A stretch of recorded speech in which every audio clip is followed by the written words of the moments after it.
நல்ல பழக்கவழக்கங்கள் எப்படி இருந்தா நல்ல பழக்கவழக்கம் அப்படிங்கறத இந்த அர்த்தம் மூலமா நம்ம படிக்கலாம். ஓகேவா? இப்போ வந்து உமையார் சொல்லுவாங்க இந்த சைடு. சொல்லுங்க உமையார் ஃபர்ஸ்ட் சொல்லுங்க. நம்ம காலையில எழுந்திருச்சு தூங்கி எழுந்திருச்சு பிரஷ் பண்ணணும். ரைட். அடுத்து அம்மா நல்ல சுடு தண்ணியை வச்சு குளிக்கணும். என்ன தண்ணி?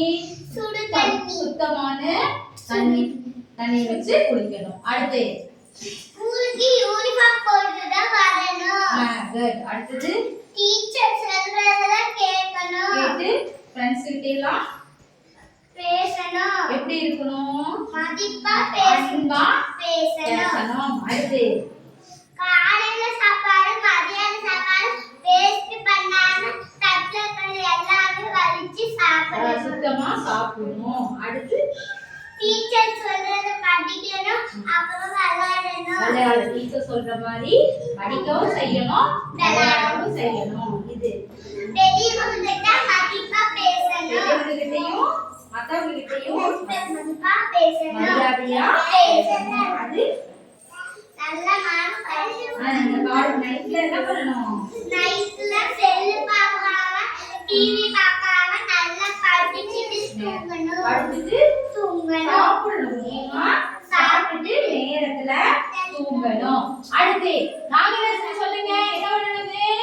எனக்கு முதல்ல தட்டா கையை கழுவிட்டு முதல்ல எங்கெங்கமா ஆக்கி வைக்கணும். சரி. அடுத்து இது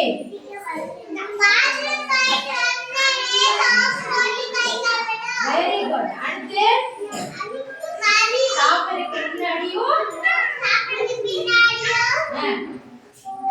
பண்ணணும்? கை கழுவணும். குட். அடுத்து என்ன பண்றாங்க இவங்க? இருக்கும் போதும்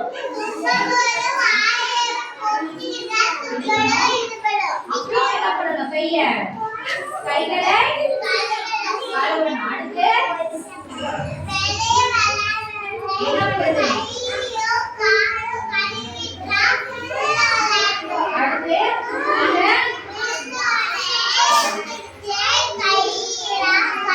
வெரி குட். அடுத்து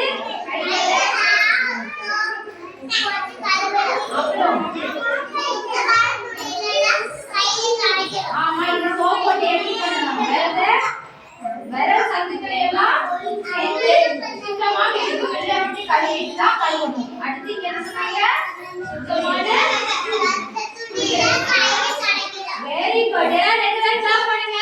1 2 3